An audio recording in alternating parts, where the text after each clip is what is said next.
Hi everyone, in front of me I've got REALME GT7 and let me share with you how to change the system language on this device.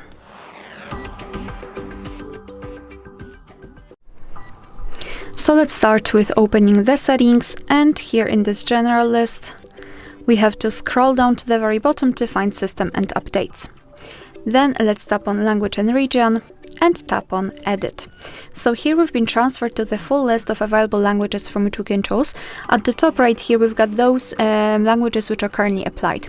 So all you have to do is to find your language and tap on the plus icon, and your device will immediately ask you whether you want to set the French, in my case language, as the default one. So just tap on yes to confirm, and as you can see, from now on the whole system, the whole menu will be displayed in the chosen language.